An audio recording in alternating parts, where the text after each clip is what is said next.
Well, more now on our top story. The two sons of the back from the dead Canoe Man, John Darwin, and his wife Anne, say they'll never forgive their parents for deceiving them. Joining me from Chislehurst in Kent is psychologist Donna Dawson, a specialist in personality and behaviour problems. Welcome to you. I'm sure you're familiar with the story. How do these two men go about healing after their experience? I think this is going to be a long process. I think there are some crimes that are so unnatural, as Shakespeare would say, they cry to heaven. And they've had the whole bond with their parents, that one relationship that you have to trust. It's been completely unraveled. They need to go back to a point in time to redefine themselves. Who are these people that they call parents? What was their relationship with them? The memories, the good times, they're all now under a cloud. I think it's going to be a long process where they have to rebuild for themselves how they feel about not just themselves but about their parents.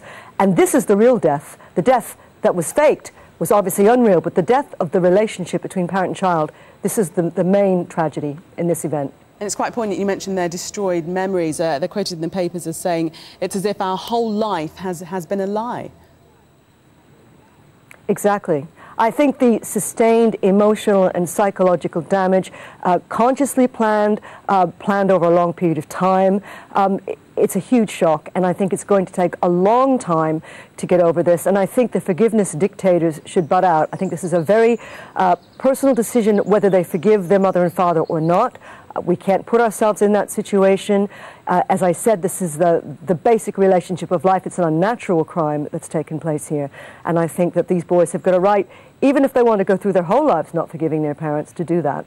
But do you think that, in your experience, forgiveness is possible? These are the people, as you say, who gave them life and who nurtured them up until this point.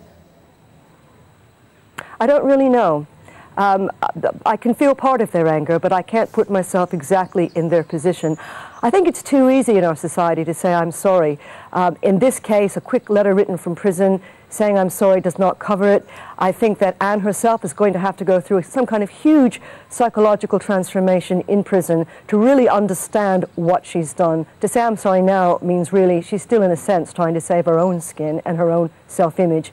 I really feel that this is going to take a lot of time, and it's really up to the boys, and I don't think they should be under any pressure from anybody to do any particular course of action. And I think that both John and Anne are going to have a long period of reflection now on just exactly what they might have put their sons through, if indeed they can ever understand it, because they've been so motivated by greed and self-interest.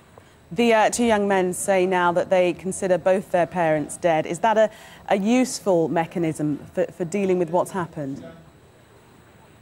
Yes, I do, because they're going through a grieving. This is a death. This is the real bereavement. And in a sense, they have to put away, to let die, the image, the relationship that once was, that they thought they had, a rebuild from scratch, another new relationship, maybe or maybe not, as the case may be, in which the parents are going to have to take on a different role, a different aspect.